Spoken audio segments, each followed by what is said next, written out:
Hey guys, how you guys doing? So we're gonna right now show you what the puff and the DTF mix is gonna look like.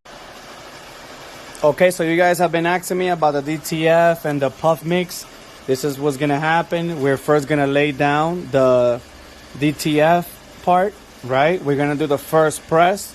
I press my stuff at 331 for 15 seconds. I have 2 seconds extra just because it starts counting as soon as I push this down. So right now we're gonna lay down this. This is an anti-scorch sheet that I use for my DTF. Okay, so almost there.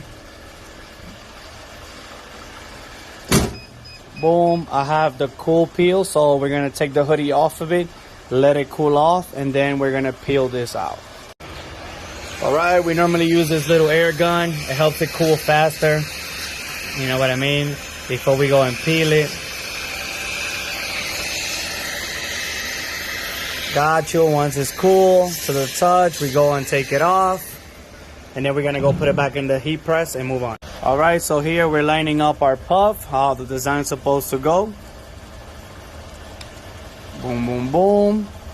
So since the puff, you only gotta do one press, what's gonna happen is that once we lay it down, that one press for 10 or 12 seconds is gonna be our second press for our DTF. So I'll tell you this, some people might say, don't you gotta do the second press for like 7 seconds on a DTF? Yes, but you can also get away with pressing it for a little longer. It's not gonna damage the DTF at all. All right, and here you go. We're gonna do a regular coverage with our transfers and with our cover sheets.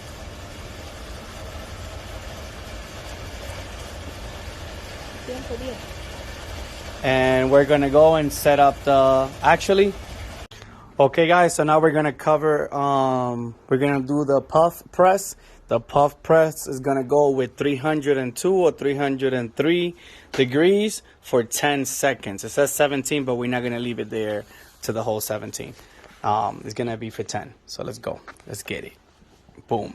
We do this Teflon and then we put a scorch sheet for everything we do in DTF. It helps out a lot to not overheat, and it also helps with texture. Cool, so we're here, we're pressing it. Bam, bam, bam. Boom, that's 10 seconds. We're gonna go do that, and right away it's gonna start lifting, so we're gonna peel that right off, and the puff will start puffing in a few. Boom, and that's basically how you do it. And like I said, I'm trying to get an angle view so you can see the puff. Cool. DTF, puff, there you go.